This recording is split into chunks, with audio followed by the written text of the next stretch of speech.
I'm James Gardner, host of Your History, Your Story, a podcast for everybody who loves stories about interesting people and events told by those who uncovered them from within their own family trees.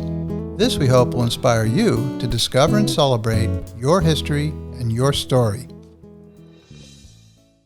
In this episode of Your History, Your Story, we'll be speaking with retired U.S. Air Force Lieutenant Colonel Dan Hampton. Dan, who completed 151 combat missions as a fighter pilot in the Iraq War, Kosovo Conflict, and First Gulf War, is also a New York Times best-selling author. Dan will be discussing his most recent book, Valor, the astonishing World War II saga of one man's defiance and indomitable spirit, that tells the amazing story of U.S. Marine Lieutenant William Bill Harris. Harris was captured by Japanese forces in May of 1942 during the Battle of Corregidor, but soon escaped, only to endure hardships, including an 8-hour swim in a shark-infested bay, shipwrecks, guerrilla fighting, recapture, and 2 years imprisonment in a Japanese POW camp, where he suffered beatings, torture, and starvation. Bill Harris was a true American hero, and this is his story. I'd now like to welcome Dan Hampton to our show. Welcome, Dan. Good afternoon. It's a pleasure to be here. Thanks. Well, I am very much honored to have you on our show. I just finished reading your book, Valor, the astonishing World War II saga of one man's defiance and indomitable spirit. The book was absolutely riveting. I really could not put the book down. And, you know, we're going to talk about the book in a second, but I want to talk about the author. Dan, you are a retired lieutenant colonel from the U.S. Air Force. You were in from 1986 to 2006, so 20 years of service. Thank you for all you've done. I really am honored to be speaking with you. My pleasure. I want to ask you, Dan, where did you grow up and what led you to enter a career in the military? I grew up on the East Coast, around the Chesapeake Bay. So it was sort of a world of sailing and lacrosse and eating blue crabs, that sort of environment. But I went to college the first time out west, and I went to school initially to be an architect. That's what I wanted to be. And I guess it was the beginning of my junior year when I realized, maybe wearing pleated pants and cloth ties and drawing buildings all day probably wasn't the most exciting thing I could do.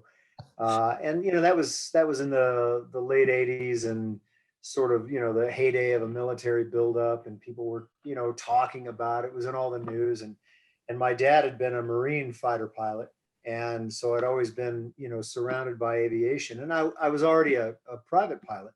And I don't know, something just clicked. And I thought, you know what? I think that's about the coolest thing a 22-year-old guy could do is to go be a fighter pilot. And I was fortunate in that I passed all the qualification tests and exams and managed to graduate from college on time and made it through pilot training high enough to get a fighter. And I spent the next 20 years flying them. And I couldn't have asked for a better way to spend that time, actually. I thoroughly enjoyed it. It was one challenge after another, but I learned a lot of things that have stayed with me my entire life, and I think paved the way for these books that I now write. Yeah. Now, when you first went into the military, did you really think it was going to be 20 years that you'd be in? Or did you think, hey, I'm going to try this and see how it is or what have you? Or did you think, hey, I'm doing this. This is what I want to do for a living? I don't think anybody at 22 thinks this is what I'm going to do for 20 years. We just, especially guys, right? We don't think that far ahead. The initial commitment for pilots at that time, I think, was 7 years after pilot training. So you had to give them 8 years altogether. And by the time the 8th year rolled around, I'd already graduated from weapons school, which added another 5 years. And so that, gets you to 13. And then at that point, you think, well, what's 7 more? Besides, I was still having a good time. I got to fly jets almost every day. I'd wake up on one side of the world and go to sleep on the other. It was a lot of fun in many ways. And to be honest, I didn't have anything else to do. So I stuck with it. A lot of my friends, got out early and became airline pilots. That didn't really appeal to me. That's sort of like driving a big bus. And the airlines are always up and down and up and down. It just didn't seem like a real stable way to live. And I knew the only time I was ever going to get to fly fighters in my life was in the military. That's not something you can do, obviously, in the civilian world. So I just stayed with it. Yeah, I've spoken with recently I've interviewed two pilots from World War II. One of them ended up flying a P-51 Mustang, and the other one ended up flying a bomber. And yet both of them said that when they originally wanted to join the military, they wanted to become fighter pilots because it was cool. And that's exactly what you said. How can you top being a fighter pilot for a sense of adventure, right? I think the Navy SEALs or the Special Forces would probably argue with it. All three, kind of the same kind of person gravitates towards it. So yeah, I understand that. To be a fighter pilot meant, at least when I went through, you had to be the top 1, 2, or 3 graduates of your pilot training class. So you were with the very best pilots that the Air Force could put out. And flying a fighter, I can't really describe it because there's no common frame of reference, to describe what you do. And it's just a constant challenge day after day, year after year. And I think that grows on you after a while. You get used to that sort of environment. I'm not slighting the transport or the bomber guys, but I mean, that to me is like watching paint dry. You take off, you fly someplace and you go land someplace pretty much straight and level the whole time. I think I'd have lost my mind. They did good work. It just wasn't for me. I'm glad I ended up where I ended up. Yeah. What kind of planes did you fly, Dan? Aside from the trainers, I flew F-16s primarily, all the versions of it. And then right at the very end, I was in the F-22 program. I also got a couple hours in some MiGs and some foreign airplanes when I was an exchange officer with the Egyptian Air Force. So I got to do a little bit of everything. Now, you had 151 combat missions, so it wasn't just about flying the planes. You were in combat. So let me just talk to you about that a bit. I see that you also received the Purple Heart among other decorations that you received. What would you say was probably the scariest time or times that you can remember during those combat missions? You mean which one sticks out the most? Yeah. Do you have one or two that stick out the most to you as where you kind of felt, hey, this is really scary. This is getting pretty bad right now. Well, they were all more or less like that, but there were a couple during the last war, the Gulf War, that particularly brought me up short, and I kind of felt like Austin Powers. I'd used up all my mojo. I have no explanation for how I came through either one of those. I'm grateful I did, but and at the time, there's not time when you're moving along at 900 feet per second. There's not time to be frightened, really. And in fact, I think all that gets trained out of you. It's later, when you're on your way back to your base, or when the day is all done and you're laying there in your bunk staring up at the ceiling and you realize what could have happened. That's, I think, when you get those twinges in your gut. But I think all fighter pilots are very good at compartmentalizing things. So you just stick it into some room in your head and lock the door and forget about it and go on to the next day, because that's what's important, is what's coming up. Yeah, thank you for that. Now, you did receive the Purple Heart, though, where you were actually injured in the service. Are you okay telling us how that happened? There's nothing dramatic about it. It was, 26 years ago, 3 days ago. I was at Kobar Towers. I'd like to say I was storming a beach, on Iwo Jima, or involved in a 50-1 dogfight, which is how I think you should earn the Purple Heart. Mm. But I was at Kobar Towers when it got blown up, and I got moved physically by the force. I got blown through a wall from one room to another. Incidentally, none of the pilots that were injured in that blast even contemplated a Purple Heart. The wing leadership at the time thought that we deserved it, and they were the ones who put us all in for it. We had nothing to do with it. And in fact, for most of my career, I didn't really wear it. Didn't mean to be disrespectful. I just didn't think, it ranked up there with guys, that lost arms or legs in combat because, this was something I had no control over. I was just in the wrong place at the wrong time. Yeah, well, thank you for sharing that, Dan. What about the most gratifying? Was there any point, it probably is difficult to narrow it down to a single one, but was there a particular time or time period where what you did in the Air Force, what you did was the most gratifying to you? I would have to say there's two instances. One of them was graduating from the fighter weapons school, which was the hardest thing I think I ever did in the military. And to make it through that leaves you a changed person forever. And I went on after that to be a weapons officer in a fighter wing, which you're sort of like the instructor pilot for the instructor pilots. And I really took it seriously, and I really did my best to pass on everything that I learned and to be not just a great fighter pilot, but a very good instructor, and to teach other guys things that would help keep them alive. I felt better coming out of that assignment, I think, than I did out of any other previous place that I'd been. And the second one was one of those combat missions you talked about. I managed to get down through a sandstorm outside of a little Iraqi town called Nasiriyah. And there were some Marines that had been cut off. I think they were part of the 3rd Battalion, 2nd Marines, if I remember right. Anyway, they'd been cut off, and the Iraqis were moving troops up along one road to surround them and cut them to pieces. But there was also the biggest sandstorm I've ever seen in my life coming up from Saudi Arabia, and it was just rolling over and blacking out everything as it came. And I was out of gas and out of time, and I'd already been airborne for like 8.5 hours. I was tired. Most of my weapons wouldn't work because of the time of day and the sand. So I was restricted basically to using my cannon, which means I had to get down very low and very close to these guys to make it work. And I managed to do that. And the Iraqis weren't able to wipe out this company of Marines. And I felt very good about that. I felt I paid back any debt I ever owed the military and the Air Force for that. And I've always felt very good about that particular mission. That's incredible. I'm trying to visualize what you were seeing at that time, and it's kind of scary. Well, read the book. You said Ah, you liked my book, so read the first book. It's called Viper Pilot, and I think that mission's in there. I'm definitely reading that book next. But now let's talk about your new book, Valor, the astonishing World War II saga of one man's defiance and indomitable spirit.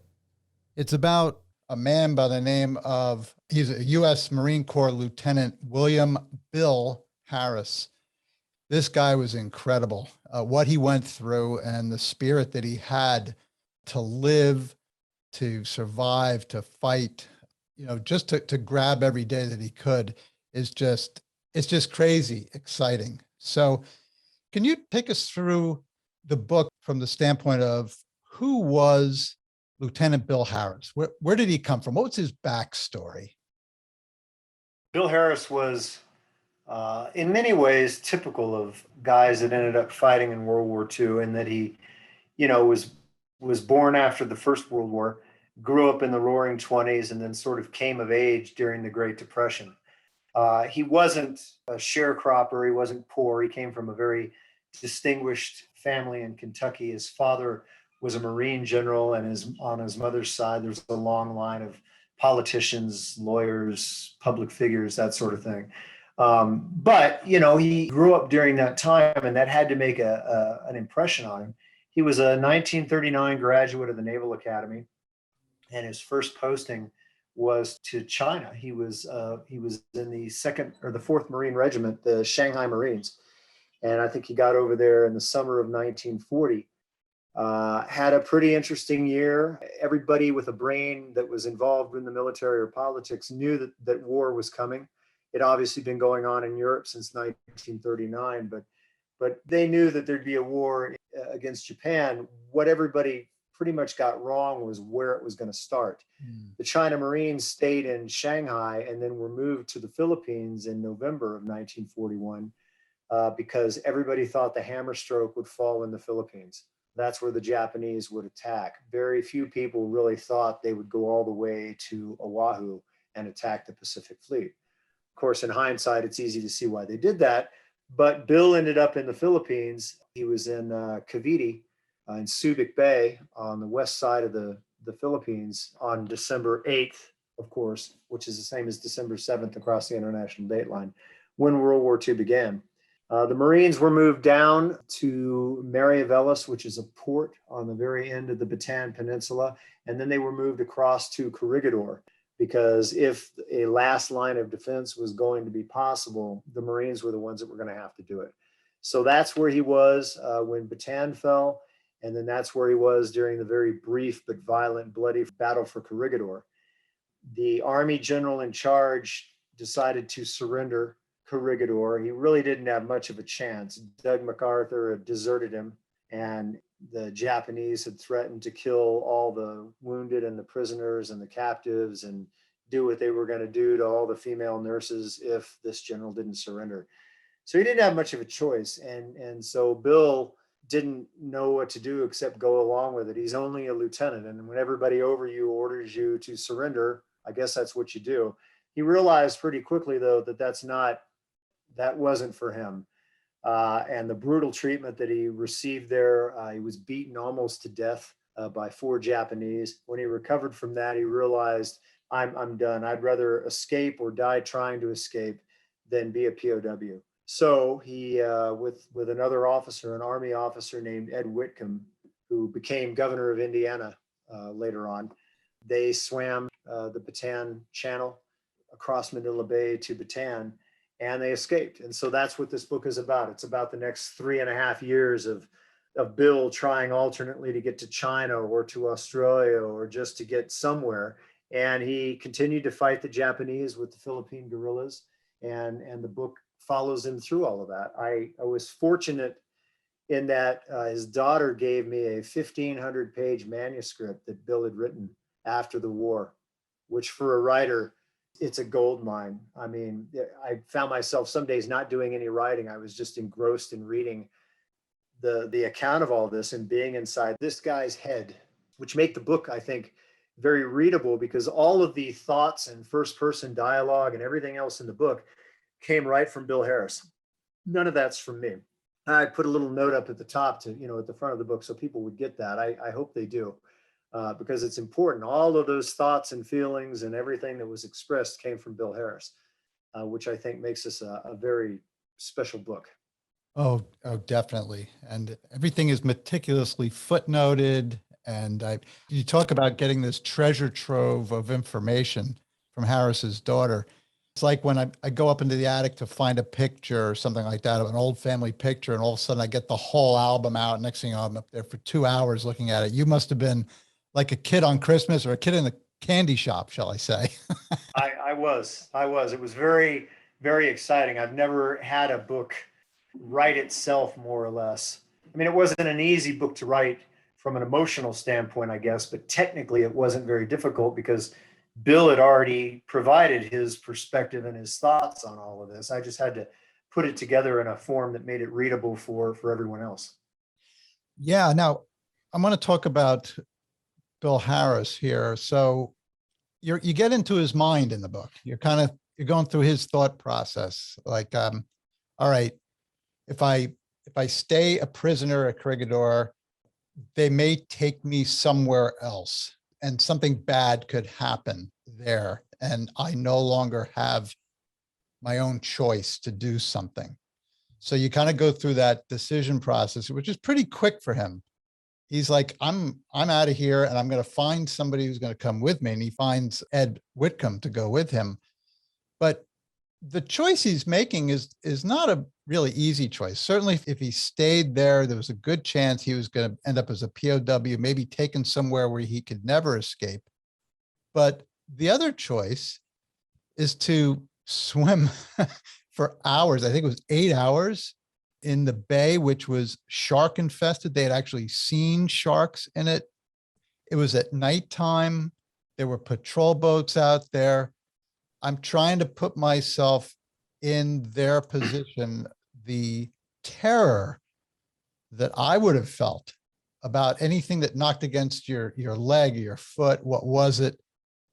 but yet he felt that he still was in control if he made the attempt to escape, as opposed to just staying there and he got punched, he got hit, he got knocked unconscious, all that. He felt like it was something that he could control. I sense that throughout the book, that you get into his mind about why he makes his decisions. Yeah, that's a good point. And he was surprised, and frankly, so was I, that nobody else wanted to come with him. They knew they weren't going to stay on Corregidor. All right. The rest of the guys, and he had a couple of academy classmates there with him too. They knew they were going to be taken across to the mainland. So their reasoning was the main Philippine island, Luzon, is a lot bigger than Bataan or where we are, and we can escape over there and very quickly fall in with the Philippine guerrillas. We'll have a lot more options than if we leave here now. Because really there was only one place to go, and that was to Bataan, and Bataan was crawling with Japanese troops. So I guess I understand objectively why some of them didn't do that, but I would have done what Bill Harris did. And his reasoning was, you don't know what's going to happen. They could just be, they could line us all up and shoot us tomorrow. They could cart us over to the mainland, line us up and shoot us. We're going to get sicker and weaker the longer this goes on. He'd already had dysentery once. I mean, they crammed 13,000 guys into an area about 2 football fields square, So sickness was very real. And Bill realized, I'm not going to be any stronger than I am right now. I'm going to go now. So that's why he did it. That's one of those calls that, every man has to make for himself. I don't fault the other guys, for not going. I'm sure they were kicking themselves, for the next couple of years that they didn't take the chance when they had it, because they never really had another chance to get away. So Bill was right. Yeah. I mean, do you know, generally speaking, those prisoners from Corregidor, how well did they fare? Like if Bill had chosen to stay there, what would have been the chances that he would have come home? Any thoughts on that? Yeah, I got I think from the notes I had on that, they lost 30% of them over the next couple of years. Here it is. During the first half year of captivity, 30% of the Americans died, while 80% of the Filipinos died. That was just during the first year of captivity. So again, he was right. You're not going to get any stronger. The chance of getting sicker and weaker is much greater when you're crammed into a place like that. The Japanese had no experience taking prisoners because they didn't surrender themselves. They didn't make provision for that. So the POW camps in the Philippines and other places were particularly bad because the Japanese had no real clue or real motivation to keep these prisoners alive. Yeah. What I understand is that the Imperial Japanese were basically looking upon anybody who would surrender as cowards, really, right? They regarded them, and I forget what the word is, but the word is less than human. To them, honor is everything, and they could never reconcile how you could surrender and still keep your honor. We know that there are times when you don't have a choice. You're either going to surrender or die. And so a Westerner would think, you know what, as long as I'm alive, there's hope. When I'm dead, I'm dead. A Japanese soldier would not look at it that way. They would prefer death over surrender. So they didn't have any real concept of it. Now, there were always exceptions. There were many Japanese naval and even some army officers that had spent a lot of time in the West, in Europe or the United States, and they understood very well, first of all, what they were up against, and second of all, how we thought and reacted. In fact, the Japanese general in charge of pacifying the Philippines was a guy named Hama, and he spoke perfect English. He was very atypical, and he was an army officer. The Japanese naval officers were usually a bit more cosmopolitan and well-traveled than the army officers. This guy had served with the British in World War I on the Western Front. I think he'd come away with a military cross. He was an amateur playwright. He spoke English. He understood us. He understood us quite well. And so there were always exceptions. Yamamoto was another one. I wrote a book about him, the one that came out prior to Valor. There's a lot about Yamamoto in there. So they're a fascinating paradox, the Japanese, and you were never quite sure what type you were going to run up against. The book opens, as you know, with that scene in the convent up in the northern Philippines. Mhm. And the basic Japanese soldiers would have raped all the nuns in the convent, except for a Japanese officer who understood the difference and was westernized to agree, said that they were holy women. Nobody's going to touch them. The first one that touches them gets his head cut off by me. And so you never knew, if you're going to run across that type, or you're going to run across the type of guy that would bayonet wounded guys in a hospital bed and rape the nurses. So it's an interesting cultural study that makes the war in the Pacific, to a large degree, vastly, vastly different than the war in Europe. Yeah, I was thinking about Lieutenant Harris in the beginning when he was in Corregidor, and the Japanese soldier wanted to take his watch. And Harris is like, "You're not taking my watch." And of course, that's when he got that terrible beating. And I think that was kind of a wake-up call that, hey, I could get killed very quickly here. And yet he stood up and said, "You're not taking my watch."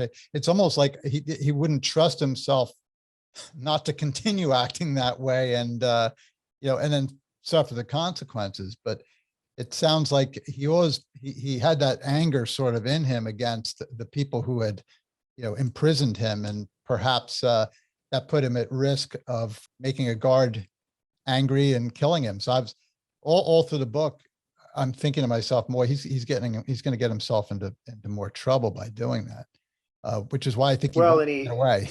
you raise a good point, because he did that later on in the book. He ended up in the same prison camp that Lou Zamperini did from, the Unbroken story. Broken, yeah. And, that's one of the things that made Bill so defiant, was that he never gave up, not up here. Mhm. Okay. And anybody that's been in any sort of life and death situation, I think, would tell you that a large part of it is mental. There are some people, I think, that were born dead, if you get my drift. They're gonna give up, and they're not gonna make it. And there are some people that absolutely will never quit. Bill was one of those. There were times I think he probably could have done it smarter. We were always taught, in the event we got captured, how to resist, which was not to do anything overtly that was going to piss off the guards to the point where they were going to injure you physically. Because when you get hurt in that situation, you either recover or you die.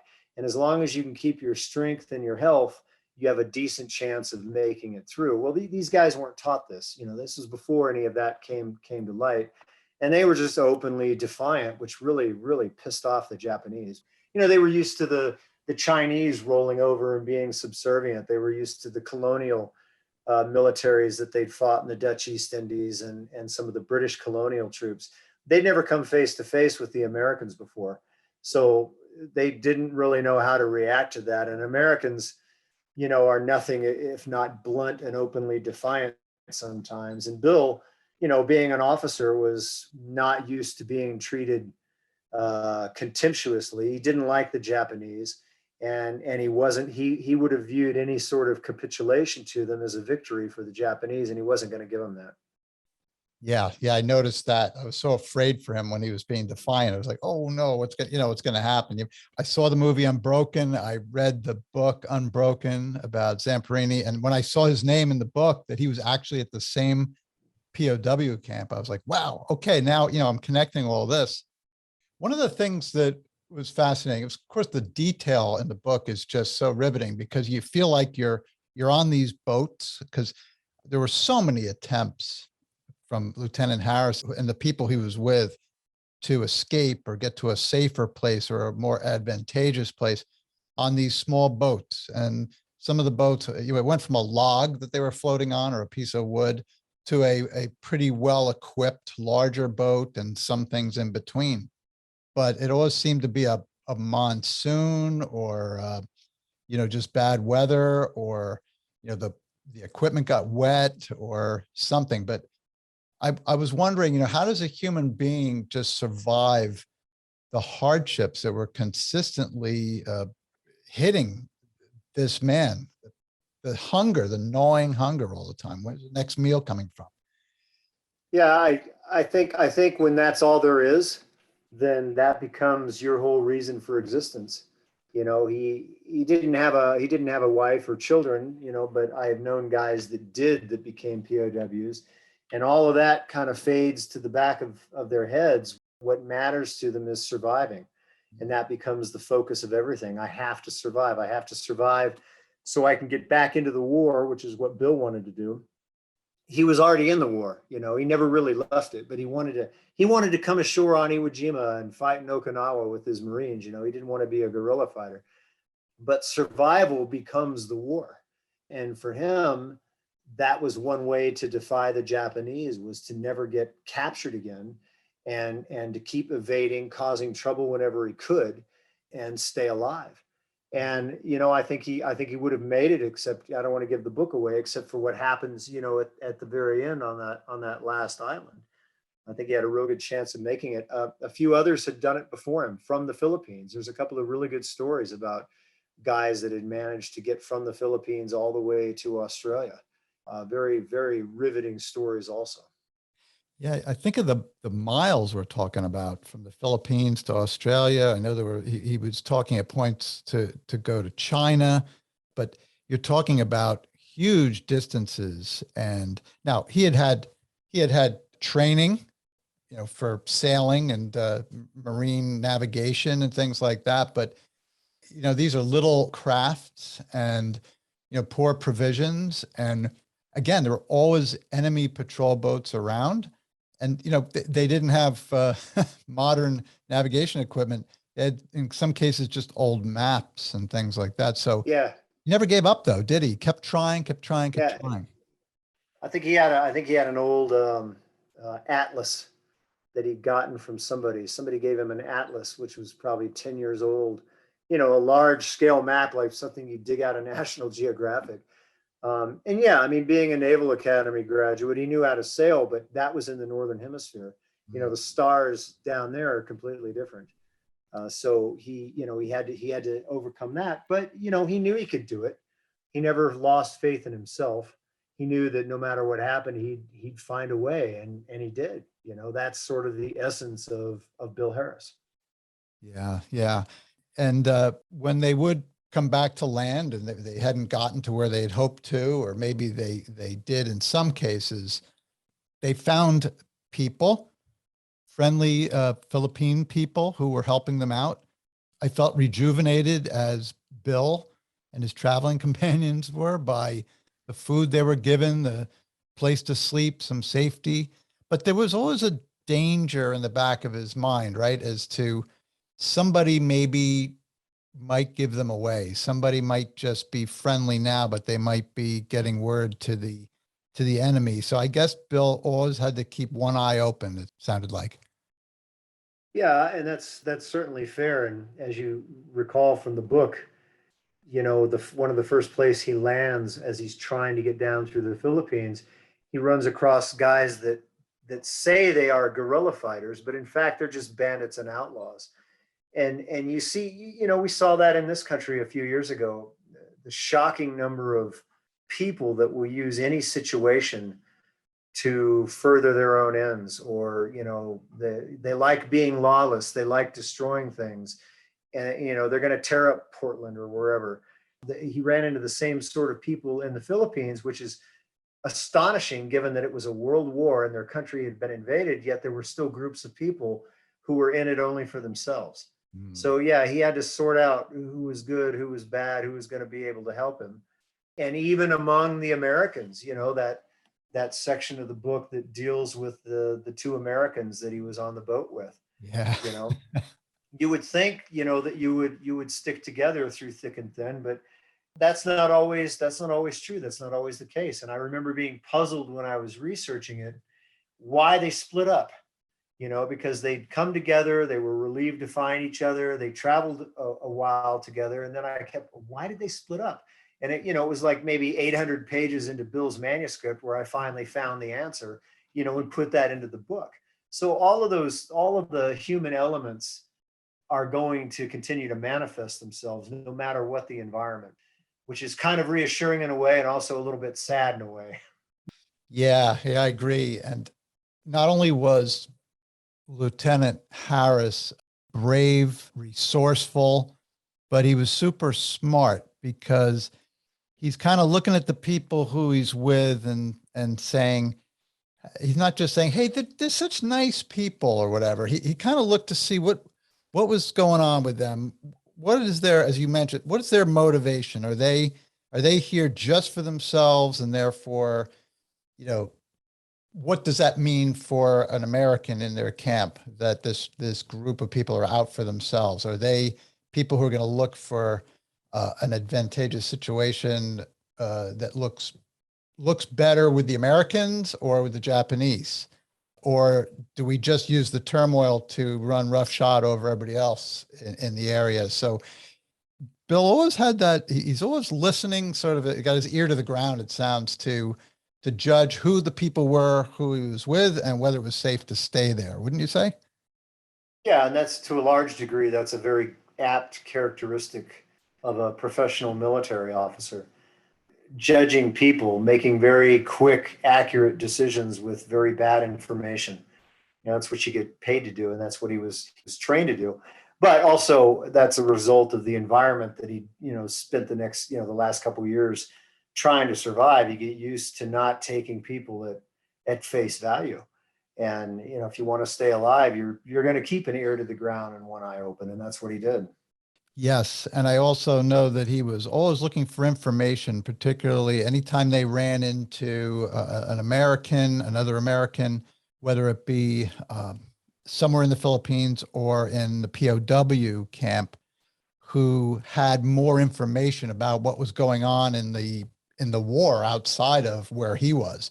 He always wanted to find out what's going on, or how are the Americans doing against the Japanese, and so on and so forth. So I think information must have been very precious to him, wouldn't you say?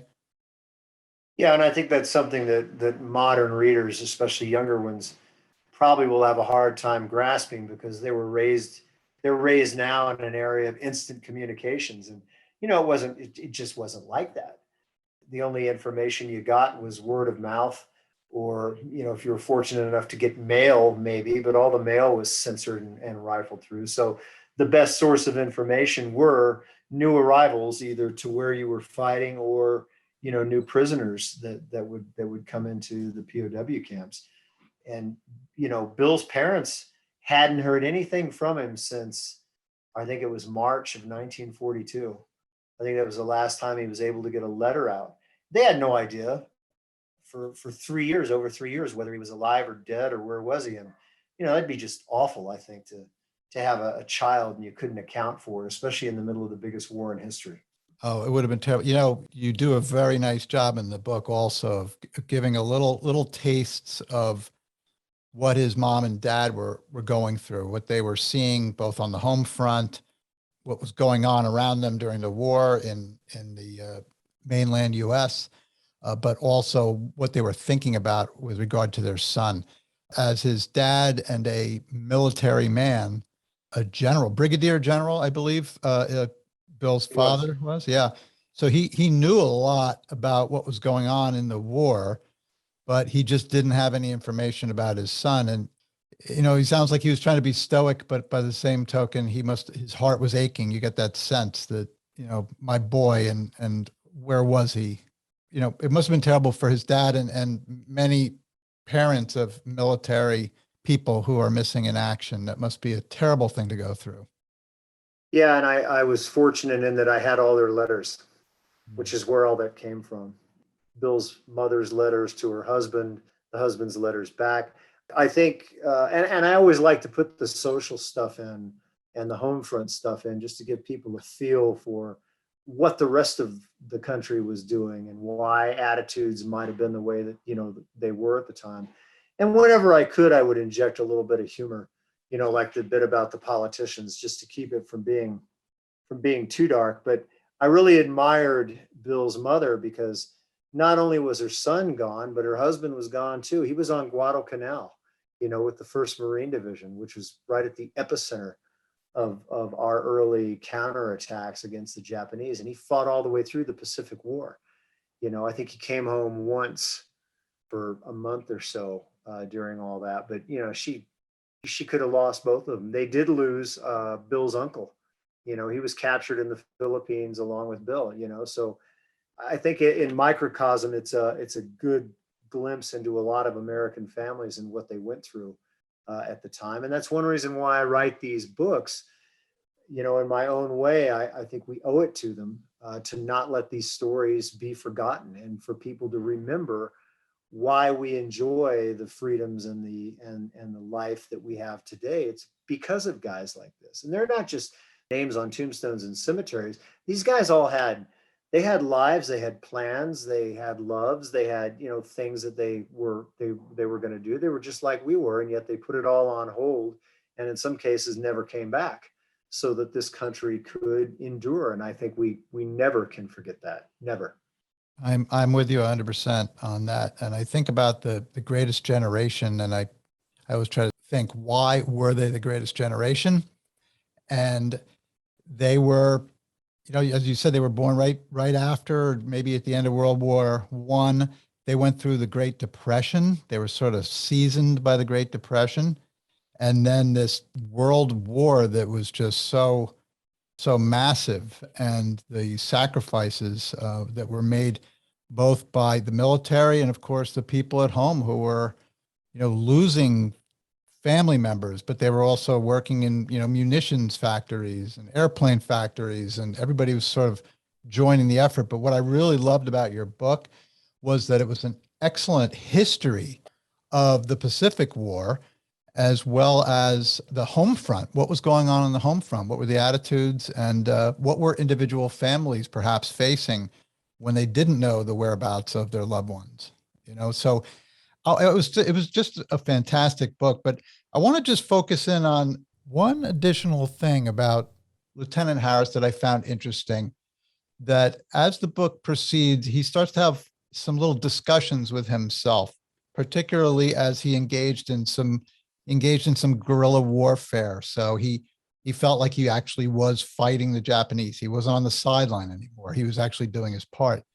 But he starts having this little discussion with himself, like, maybe it's okay if I sit on the sidelines till the end of this war. Maybe I'm okay. I'm well fed. I'm safe here. I've done my part. I was captured. I escaped. That was my part. I've fought as a guerrilla. I've trained the people who are fighting the Japanese. But then he goes through this thought in his head and says, my duty is to get back into the war again. I was particularly drawn to that because of the type of person Bill was, and how much sense it makes that he would have that discussion with himself.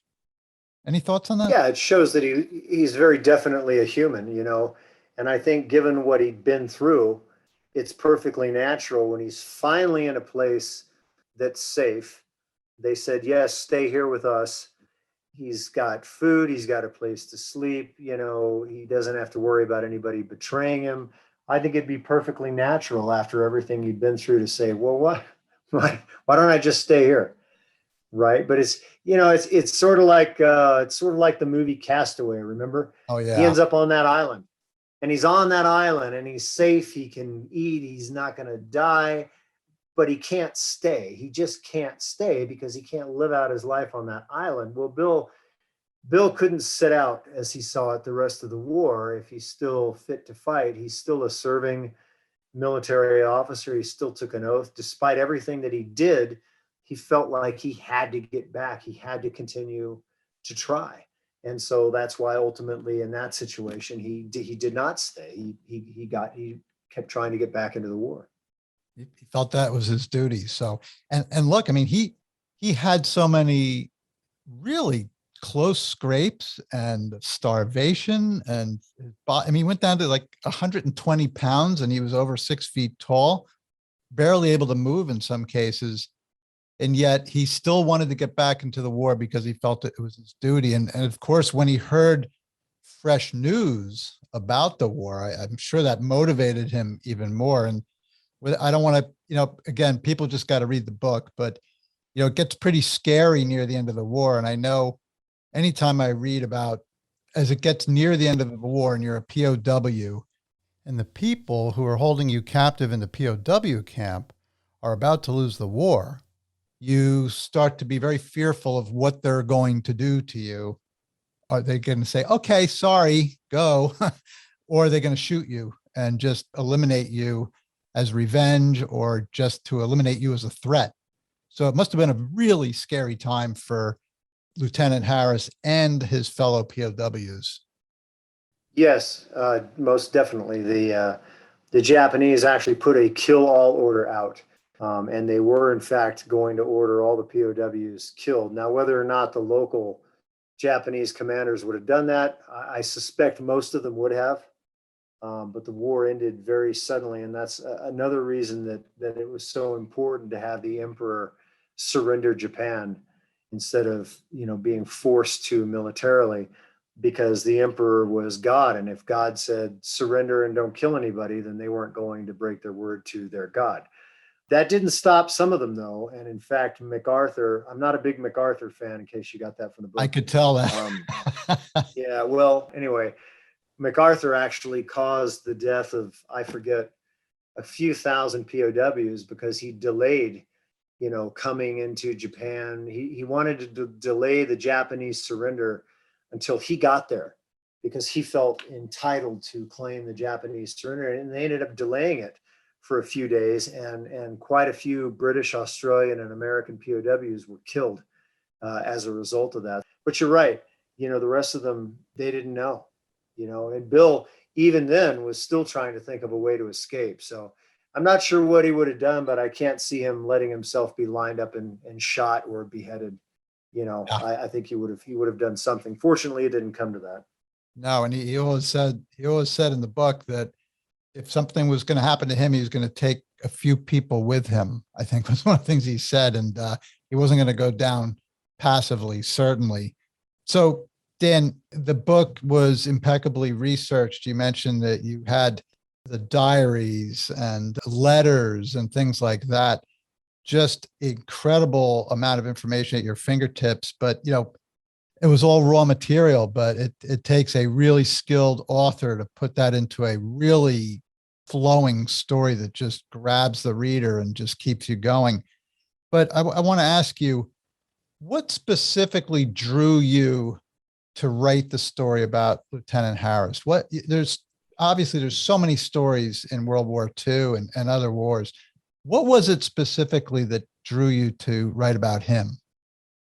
I think initially it was because I was researching Vengeance, the book prior to Valor, and I came across his father on Guadalcanal and did some cursory research, found out that he had a son who was also fighting in the same war. So fathers and sons that fight in the same war is sort of interesting. And I made a note of it and then promptly forgot about it while I was finishing Vengeance. And I love to find stories. I mean, most people, or at least people that are interested in the Second World War, can tell you in general terms, what happened in given places. But I love to find the untold stories because there's millions of them, literally millions of them out there, untold stories. And we're losing track of so many of them because these guys are mostly all gone now. So when I found out a little bit about Bill and then read about his life later on and how all of that ended up, I thought it was a very compelling story and a very good way to tell the Pacific War from a point of view that most people weren't acquainted with. The behind the scenes, the POW to the guerrilla, the guerrilla fighter type of guy versus, big battles on Saipan and Iwo Jima and Okinawa. This is one man's very personal struggle against the Japanese. That's terrific to hear that, because my next question was going to be, I think you sort of answered it already, but what do you want the main takeaway to be from the book Valor? What do you want the reader to come away with, like the main thing? Pride. I'd like people to remember that it's perfectly proper and all right to be proud of this country. You may not like what's going on today. I don't. But I feel that what's happening today is not representative of most Americans. It's a very loud, vocal minority on both sides, that are getting all the press. The vast number of Americans are squarely in the middle. And we need to remember stories like this. And I think I get asked this quite a bit regarding Valor, comparing Bill's Defiance to the Defiance, say, in the Ukraine. And I point out that I don't think that spirit's dead in this country. It's easy to look at the wackos on the news and in the news and think, yeah, this country's sliding into the abyss, but I don't think so. I think those people are just chaff in the wind. And the vast central core of America is still very, very much alive and very strong. And if we had to, and I hope we don't, but if we had to, I think most people would find some of Bill Harris within themselves and would perform just as well. So well said. Dan, thank you so much. This has been great. And coming from a person who has given so much of himself to his country, I really appreciate that. And I highly recommend that anybody listening will look to get your book. Can you tell us how somebody might be able to get a copy of your book? Sure. I was blitzing through JFK the other day, and it's in all the airport bookstores. You can also get it obviously on Amazon. I could order anything on Amazon. And it would be here in 36 hours. So you can always get it there. Goodreads, Barnes and Noble. I think Costco has them too. I mean, I think they're everywhere. And I would ask if people read it and like it, please favor me with an Amazon review. That would keep me writing. If you don't like it, please don't write a review. But that's nice. And I don't have a website anymore, but I have a Facebook page.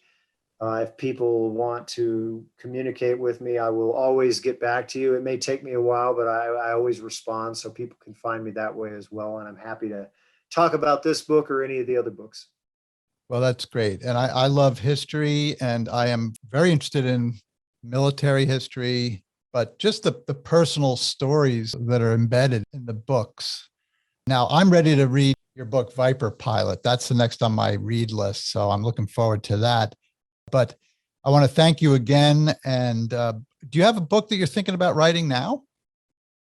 I'm in the middle of a book right now, and I'm putting together a proposal for another one. So I'm always busy doing something. Kids in private schools, I don't have a choice. Yeah, you better get writing. Well, no kidding. I hope you do. I hope you do, because I'll be looking forward to anything else that you're going to be writing. So Dan, thank you so much for being on our show, and I hope you have a great day. My pleasure, and thank you, James. You're welcome. Bye-bye. Thank you for joining us for this episode of Your History, Your Story. You can connect with us on Facebook and YouTube at Your History, Your Story, or on Instagram and Twitter at YHYS Podcast. We'd love to hear from you if you have any questions, comments, or a story to tell. Be well, and God bless.